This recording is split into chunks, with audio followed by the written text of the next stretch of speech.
ब्राह्मण समाज को तो आजकल हर समाज ये समझता है कि लॉलीपॉप है, जब मर्जी मुंह में डालो, जब मर्जी निकाल लो। संगठन में भीतरघात हुई है और इस कारण से उनके प्रत्याशी राघव लखनपाल शर्मा हारे हैं। भीतरघात जैसा तो कोई मतलब ही नहीं बैठता। इमरान से बैर नहीं और गुम्बर की खैर नहीं।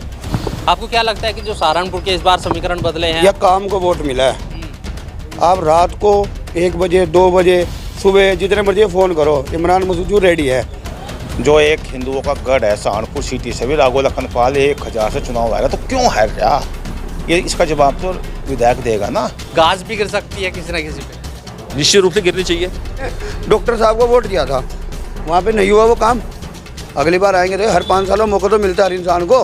उनकी भी लापरवाही रही है कि उन्होंने पूर्ण रूप से समय नहीं दे पाए। अमित त्यागी जी अब बीजेपी में आ गए, अब वो भी काम नहीं कर रहे। उन्हें कह दो तो करेंगे, वरना उन्हें नहीं दिख रहे गड्ढे। सर्किट हाउस में जो ड्रामा हुआ है वो नहीं होना चाहिए था, बहुत शर्मनाक हुआ है। ये कहाँ है जी एमपी साहब? दिल्ली है जी। अरे यार काम तो हमें यहाँ पड़ा हुआ, और दिल्ली क्या करें?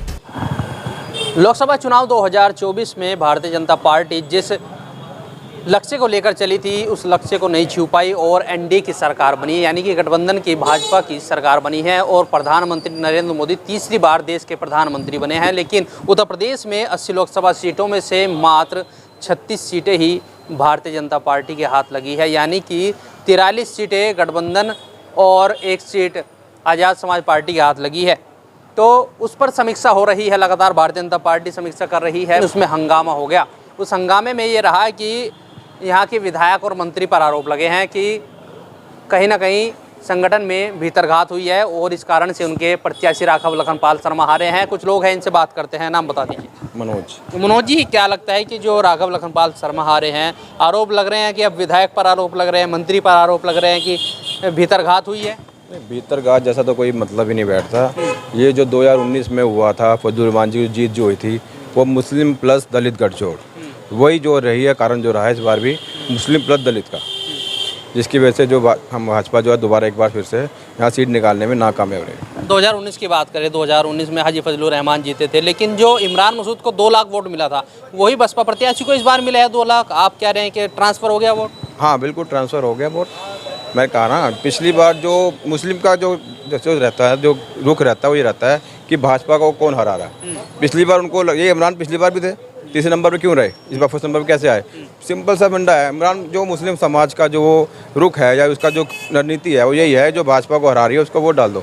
और इस बार वो लगा कि जो माजिद अली से ज़्यादा इमरान मसूद ने ज़्यादा ताकतवर लगा, एक तरफा वोट उन्होंने किया, साथ में दलित का उनका सपोर्ट मिल गया वोट का, और वो हार का कारण बना। भारतीय जनता पार्टी के खिलाफ राजपूत समाज उतरा, सैनी समाज उतरा, उसका भी असर लग रहा है कि देखने को मिला है कि भाई कहीं ना कहीं राजपूत समाज भाजपा का वोट खिसक गया। राजपूत समाज को लेकर जो बनाया गया माहौल वो ऐसा था नहीं, ज़मीन पे नहीं था।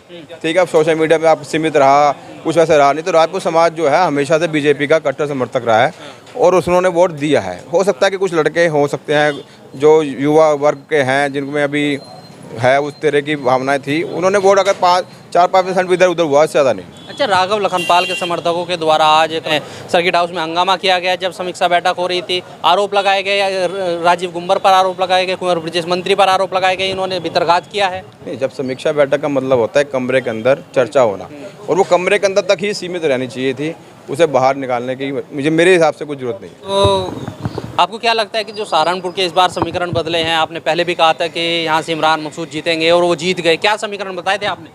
भैया काम को वोट मिला है। आप रात को 1 बजे 2 बजे सुबह जितने मर्जी फ़ोन करो, इमरान मसूद रेडी है। भाई काम को वोट मिला है, काम करेंगे वो, इसलिए वोट मिला उन्हें। अच्छा, क्या कारण मानते हैं कि भाजपा फिर से सीट हार गई? भैया हार और जीत तो चलता रहता है, लेकिन ये है जी, इमरान मसूद काफ़ी टाइम से ट्राई कर रहे थे, हर बार हार रहे थे। इस बार जीत गए ना, तो काम करा ना उन्होंने, इस बार काम ही करेंगे वो। काम को मिला वोट। ये नहीं है कि हम यहाँ आए हैं जी, कहाँ है जी एमपी साहब? दिल्ली हैं जी। अरे यार काम तो हमें यहाँ पड़ा हुआ, और दिल्ली क्या करें? हमें वोट आपको दिया है। अब मैं आपको मीडियम से आते बताना चाह रहा हूँ, इधर एक गड्ढा हो रखा है। मैंने पार्षद साहब को 10 बार फ़ोन करा, यहाँ के अमित त्यागी जी पार्षद हैं, उन्होंने 2-3 बार कराया काम, फिर हो गया। फिर मैंने डॉक्टर साहब को भी करा फ़ोन, उन्होंने कहा कि वहाँ चले वहाँ चलो। भाई मेरे पे नंबर है किसी का, आप ही तो करोगे ना डॉक्टर साहब फ़ोन, मैं थोड़ा करूँगा। और वहाँ पे कितनी बार गिर चुके हैं, कितनी बार वहाँ पे मिसहैपिंग हो चुकी है बच्चों के साथ। नज़रअंदाज किया जाता है बार बार नज़रअंदाज समस्या करा जा रहा है। हाँ जी, काम करोगे तो वोट मिलेगा, कोई भी हो जाए, कोई भी नेता हो, जो काम करोगे भाजपा तो वोट समीक्षा मिलेगा। कर रही है कि हार हुई है, किस कारण से हुई है, बता रहे आरोप लग रहे हैं कि भीतरघात हुई है। नहीं, इतना तो मैं कह नहीं सकता किसी के बारे कि हमने तो सिर्फ काम को वोट दिया है इमरान मसूद के। अगर वो काम नहीं करेंगे 5 साल बाद तो उन्हें भी तार देंगे। हमें काम चाहिए, काम चाहिए, बस काम को काम को वोट है। कोई भैया भी आपको हो क्या जाए। लगता है कि सहारनपुर में इस बार वोट इमरान जैसे जीते हैं? भाई लग रहा था कि समीकरण बदल रहे हैं, लेकिन वही निकल के आया, समीकरण बदल गए बिल्कुल। वो थोड़ा सा बस जातिगत समीकरण जो थे वो थोड़े बदल गए, हैवी हो गए, इस वजह से हुआ ऐसा। अच्छा, जो भाजपा हारी है, बता रहे जो पहले वोट परसेंटेज 2019 में था उससे भी कम इस बार भाजपा को वोट मिले हैं, क्या कारण है इसका? थोड़ा सा वो बताया ना मैंने कि जातिगत समीकरण, जो हमारे जो वोटर थे वो उधर शिफ्ट हो गए। कुछ जातियां ऐसी थी जो हमारे पक्का, मतलब हमारा जो कोर वोटर था वो इस बार गठबंधन के साथ चला गया, तो इस वजह से थोड़ा नुकसान हो गया। तो भाजपा ने तो बहुत काम किया है, विकास कार्य गिनवा रही थी, 400 का नारा लेके आए थे कि भाई 400 लाएंगे, लेकिन 300 भी छू नहीं पाए। बस अब देखो क्या कर सकते हैं, सबने बहुत मेहनत करी, जिससे सबने प्रयास तो बहुत किया, लेकिन अब क्या करें। अच्छा, जो आरोप लग रहे हैं भीतरघात, क्या आपको लगता है कि भीतरघात कई नेता मंत्री ने, विधायकों ने किया है? ऐसा नहीं है, सबने मिल करके काम किया है, पूरे संगठन ने पूरे जोर लगा के सबने काम किया है, और ऐसा भीतर घात वाला ऐसा कुछ नहीं है। जिस तरीके से आज हंगामा हुआ है, समीक्षा हो रही थी हार की, लेकिन उसमें हंगामा हो गया, आरोप विधायक पर लग रहे हैं, मंत्री पर लग रहे हैं कि इन्होंने ही भीतरघात किया है। तो अब इस बार हमारे को ऐसा नहीं लगता, सबने मेहनत करी है, सबने मेहनत करी है। हाँ जी, देखिए सब ने मेहनत की है, लेकिन इस बार समीकरण बदल गए। कह रहे थे कि इतिहास बदलेगा, वो बदल गया, इमरान मसूद बन गए, लंबे समय से हार रहे थे। तो क्या कहेंगे, 14 साल का जो सूखा उन्होंने कहा है कि जिस तरीके से राम ने वनवास काटा था, वो राम को लेके चले थे इस बार राम के नाम को, और उनका भी वनवास खत्म हो गया। देखिए जी, वैसे तो परिवर्तन ही सृष्टि का नियम है। इस बात में मुझे कहने में कोई गुरेज नहीं है कि कहीं ना कहीं हमारी पार्टी के बड़े पदाधिकारियों के मध्य कुछ खटास रही होगी जो सामने आई है। जो आज सर्किट हाउस सहारनपुर में जो वहाँ की आवाज़ें निकल के आ रही है, उसके पीछे कुछ ना कुछ तो लॉजिक रहा होगा ना। जो ब्राह्मण समाज अलग हो गया, ब्राह्मण समाज को तो आजकल हर समाज ये समझता है कि लॉलीपॉप है, जब मर्जी मुँह में डालो, जब मर्जी निकाल लो। हमारे भारतीय जनता पार्टी के जो प्रत्याशी श्री राघव लखनपाल शर्मा जी, मैं नहीं समझता कि राघव लखनपाल के बराबर हमारे ज़िले में कोई बेदाग छवि का कोई प्रत्याशी रहा हो, जिस पे कोई किसी भी आक्षेप नहीं लग सकता। कोई उनके ऊपर दामन पे कोई कीचड़ नहीं है, उसको आदमी खो दिया है। इसके पीछे रीजन क्या रहा हो, थोड़ा सी उनकी भी लापरवाही रही है कि उन्होंने पूर्ण रूप से समय नहीं दे पाए। उसके पीछे लॉजिक ये कह सकते हैं कि भारतीय जनता पार्टी सबसे आखिर में टिकट डिक्लेयर करती है, जिससे प्रत्याशी को पूरे क्षेत्र में भ्रमण करने का मौका नहीं मिल पाता। एक आरोप और भी लगे हैं राघव लखनपाल पे कि जब उनके घर कार्यकर्ता या कुछ समस्या लेकर लोग पहुंचते थे तो वो बोलते थे कि हम दिल्ली है, उससे भी काफ़ी लोग नाराज़ दिखे हमसे। देखिए, लोकसभा का जो सदस्य है दिल्ली तो उसको जाना ही जाना है, ठीक है। चूँकि वो एमपी रहे तो वो दिल्ली भी जाते थे, तो यहाँ उनके पास इतना स्टाफ था, उनके पास इतनी टीम थी, वो सभी लोग काम संभालते थे और काम होता भी रहा है उनका। और ऐसा नहीं है अगर मान लो मैंने आपके 10 काम करवा दिए, एक काम किसी वजह से नहीं करा पाया, तो वो 9 को भी लोग नेगेटिव ले लेते हैं। मैं ये कहूँगा कि ऐसा कोई भी वजह नहीं है। कुछ हो सकता है कि जातिगत समीकरण की वजह से हमें दिक्कत हुई हो, लेकिन जैसे आज सर्किट हाउस में जो ड्रामा हुआ है वो नहीं होना चाहिए था, बहुत शर्मनाक हुआ है। ऐसा नहीं है कि एक बिरादरी के लिए आप कहते हैं। आप लोगों ने वहाँ एक बात ये भी कही है कि इमरान से बैर नहीं और गुम्बर की खैर नहीं, ये एक गलत मैसेज आता है समाज में।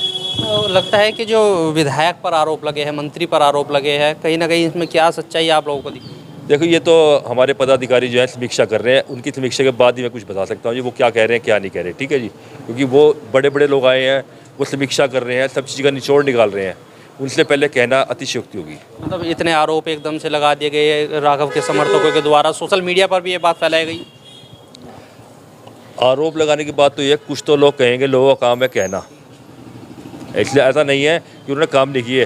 किसी ने काम कम किया है, किसी ने ज़्यादा किया है। हम एक आम कार्यकर्ता है, हमें पता है कि हमने सुबह से अगर घर से निकले हैं ना, तो हमें ये नहीं पता दोपहर में घर जा रहे हैं, रात में जा रहे हैं, खाना खाया है, पानी पिया है, नहीं पिया, खाया नहीं खाया, कुछ नहीं। हम लोग अपने बिल्कुल अपनी उससे लगे रहे, मजबूती से लगे रहे। कुछ लोगों ने हमारे सेक्टर में मुझे किसी चीज़ का कोई किसी का भय नहीं, ईश्वर के अलावा मैं कभी किसी से डरता नहीं हूँ और मुझे कोई भय नहीं है कहने में कि कुछ लोगों ने हमारे यहाँ पोलिंग बूथों के पास अनावश्यक भीड़ करके और वहाँ बम फोड़ के, जिसमें हमारे लोकसभा प्रत्याशी की मौजूदगी में भी बम फोड़े गए, विधानसभा विधायक के मौजूदगी में बम फोड़े गए। जो लोग हम ये कह रहे हैं कि भैया बिल्कुल सुख शांति से चल रहा है, आप घर से निकल के आए, तो लोग थोड़ा सा डर की वजह से लोग निकले नहीं। हमारे यहाँ तो ये है, बाकी शहर के बारे में कहता नहीं, बाकी पूरे लोकसभा क्षेत्र के बारे में कहता नहीं। आप 2014 में राघव जीते थे, उसके बाद 19 में हारे, फिर 24 में हार गए, तो पूरे तरीके से जो राजनीति है उस पर एक ग्रहण सा लग गया है। आपको लगता है कि राघव की जो आगे की राजनीति कैसी रहने वाली है? देखो, राघव लखनपाल जो है ये पब्लिक के बीच में रहने वाले आदमी है। तो हमारे माननीय सांसद जी, हम आज भी सांसद जी कहने में हमें कोई दिक्कत नहीं है। हमारे तो माननीय सांसद पहले भी सांसद वही थे और हम तो आज भी उन्हें कहते हैं, आज हमारे सांसद वही है, राघव लखनपाल शर्मा। अच्छा, अगर उत्तर प्रदेश की बात करें, उत्तर प्रदेश में बहुत सारी सीटें घटी है, 36 पे आ गई भाजपा। देखो, मैंने अभी शुरू में आपको ये कहा कि कुछ ना कुछ हमारे अति महत्वाकांक्षा हमारे बड़े पदाधिकारियों में रही है, चाहे वो राष्ट्रीय लेवल के रहे हैं चाहे कहीं किसी के रहे हैं। नाम में कमी कहीं ना कहीं इस बार रही है। जोगी जी ने ये कह दिया था कि 30 से 35 सीटें आपकी जो है, थोड़ा सा उनका रुझान सही नहीं आ रहा है, इस पर आप थोड़ा समीक्षा कर लीजिए। तो बड़े लोगों ने करी नहीं है। लगता है कि कहीं गाज भी गिर सकती है किसी ना किसी पे। निश्चित रूप से गिरनी चाहिए। जिसने गड़बड़ करी है उसके ऊपर गिरनी चाहिए, चाहे वो कोई भी हो। कांग्रेस पे आरोप लग रहा है कि भाई उन्होंने तो संविधान लेके आए थे, संविधान की बात खतरे में बता दिया, लोगों को बरगला दिया। भैया ऐसा कुछ नहीं है, कांग्रेस ने सिर्फ काम करा है और काम ही करेंगे। और दूसरी ये बात कह रहे हैं ना भैया कि जो एमपी हारे हैं बीजेपी के, निर्दलीय भी तो जीते हैं ना, उन्होंने काम करा है ना, नीचे से करा है ना काम, इसलिए जीते हैं ना, पब्लिक ने चुना है। इसलिए काम करो, काम करोगे तो वोट पड़ेगा। मैं भी हूँ, मैं भी दूंगा वोट, मैंने भी दिया 2014 में। जब काम नहीं होगा तो अब मैंने डॉक्टर साहब को वोट दिया था, वहाँ पे नहीं हुआ वो काम। अगली बार आएंगे तो हर 5 सालों मौका तो मिलता है हर इंसान को, पूछने का तो हक है मेरा कि भाई साहब वो काम नहीं हुआ। मैंने आपको 5-6 कॉल भी करे, मैंने निगम में भी करे कॉल, काम नहीं हुआ।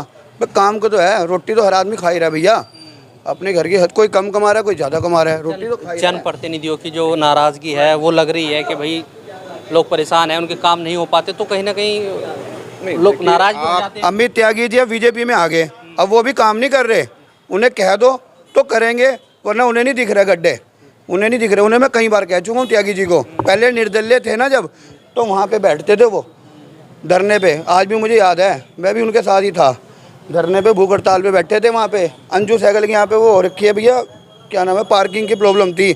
अब बीजेपी में आ गए वो, तो वो भी नहीं दिख रहा उन्हें। वहाँ पे पार्किंग है भाई, कितने परेशान हो, 2 कुत्ते मेरे आगे मरे भैया, 2 कुत्ते मेरे आगे मरे भैया। अगर आप बीजेपी में आ गए सरकार में तो काम के लिए आए, आप काम करो, काम को वोट है। अंकल, आप क्या कहेंगे जिस तरीके से सहारनपुर में राघव लखनपाल की हार हुई है? थे वहाँ हंगामे में, उन्होंने आरोप लगाया है विधायक मंत्री पर। किस पर विधायक पर आरोप लगाया? नगर विधायक पर आरोप लगाए हैं, तो और ब्रजेश पर आरोप लगाए हैं। हाँ, तो क्यों आ रहा वो 1000 वोटों से सहारनपुर सिटी में भी 1000 वोटों से क्यों आ रहा वो सिटी में भी, जहाँ जो नगर जो एक हिंदुओं का गढ़ है, सहारनपुर सिटी से भी राघव लखनपाल 1000 से चुनाव आ रहा, तो क्यों हार रहा? ये इसका जवाब तो विधायक देगा ना, राजीव गुम्बर, कि क्यों हारा वो। विधायक क्षेत्रीय विधायक है वो, सिटी का विधायक है, वो चुनाव क्यों हारा सिटी में भी? तो कहीं ना कहीं भीतर घात के कारण राघव लखनपाल की हार हुई है। भीतर गाते नहीं हम कह सकते, हम तो सिर्फ कह रहे कि वो हारा क्यों, उसका जवाब तो राजीव गुम्बर देगा ना, विधायक। जनप्रतिनिधि देंगे। हाँ, जनप्रतिनिधि जवाब देंगे क्यों हारा। देखो, ये सिटी है, यहाँ से कभी हारती नहीं भाजपा, और यहाँ से भी हार रहा है 1000 से, बड़ी कमाल की बात है। संजय गर्ग जीतता है तो बार बार, और फिर आखिर में आने के जो है ना, राजीव गुम्बर ने पीछे एकदम मारा, सब पटका देखा है। तो इस बार राघव लखनपाल ने क्यों नहीं पटका मारा? सही है कि मोदी और ये तो बहुत बड़े। मैं सहारनपुर की बात कर रहा कि सहारनपुर में ऐसी वोट नहीं है जो ऐसी चमार जाति का वोट कह रहे थे कि वो ऐसी समाज का वोट नहीं है, हिंदू वोट है, थोड़ा बहुत होगा ऐसी समाज का। तो सहारनपुर सिटी में, मेरे इस शहर में राघव लखनपाल का भाजपा प्रत्याशी का हारना, मुझे पता मोदी क्या कर रहे, कहाँ क्या आ रहा, हारना बहुत बड़ी शर्म की बात है। मेरी रामपुर विधानसभा है, मैं वहाँ का प्रधान भी हूँ, गाँव धारकी से वर्तमान प्रधान हूँ। वहाँ जो है, वहाँ पे 1,20,000 ऐसे समाज है, ठीक। वहाँ पे माजिद अली को 42,000 वोट मिला। उसमें एसटी समाज का वोट मिला क्योंकि वो हत्ती से चुनाव लड़ रहा था। 5-4 हज़ार मुस्लिम मिल गया होगा। तो बाकी जो रामपुर विधानसभा का एसटी समाज है जो का वोट, वो सीधा इमरान पर चला गया और रुक नहीं पाया। क्या कारण मानते हैं, क्यों नहीं रुका? उसका कारण इसलिए कि उन लोगों ने ऐसा गुमराह कर दिया, ऐसा कह दिया एक संविधान बदल जाएगा। मेरे गांव में जब मैं सुबह ही उठा, मेरे गांव भाजपा को वोट देने सब लोग तैयार थे। सुबह कहने का प्रधान जी आप रुको, संविधान बदल जाएगा। ये तो 400 पार के नारे अपने आप ही लगा रहे। और मेरे गांव का 50% 40% वोट जो है वो इमरान और उस पर चला गया। नहीं तो 60% तो चमार एससी वोट भाजपा को उसको मिला, राघव लखनपाल को ही। मतलब बिल्कुल एंड टाइम पे वोट ट्रांसफर। टाइम पे ही चुनाव खराब हुआ। सहारनपुर विधान उसका सहारनपुर जो राघव लखनपाल चुनाव एंड टाइम में एक दिन पहले ही नाश हुआ उसका तो बस चुनाव का। 2019 में तो आप जब हार हुई थी तब क्या ये संविधान वाला मुद्दा तब तो नहीं था ना। आप भी क्यों देख रहे? मैं कह रहा हूँ ना, आप आंकड़े पिछली जीत से देखो। 2019 में कैसे हार गए फिर आप? अगर संविधान की बात थी या संविधान वाला मुद्दा ही था तो 2019 में कैसे हार गया? देखिए, लोगों की अलग अलग राय थी और लोगों ने बताया कि सहारनपुर से राघव लखनपाल शर्मा क्यों हारे हैं, क्योंकि इसकी समीक्षा भी हो रही है। और जो जहां समीक्षा आज हुई है सर्किट हाउस में, वहां पर हंगामा भी हुआ है। लेकिन आरोप लग रहे हैं और आरोपों में कितनी सच्चाई है, जो समीक्षक आए थे वो समीक्षा करके ले गए हैं और किस पर गाज गिरेगी या नहीं गिरेगी, क्या कारण है, ये स्पष्ट हो जाएगा। लेकिन इस वीडियो के बारे में आपकी क्या राय है, कमेंट्स में जरूर बताएं। अगर आप ये खबर फेसबुक पर देख रहे हैं तो वीडियो को लाइक करके पेज को फॉलो करें। इसके अलावा अगर आप इस खबर से यूट्यूब के जरिए जुड़े हैं तो चैनल को सब्सक्राइब करके बेल आइकन दबाना बिल्कुल ना भूलें। नमस्कार।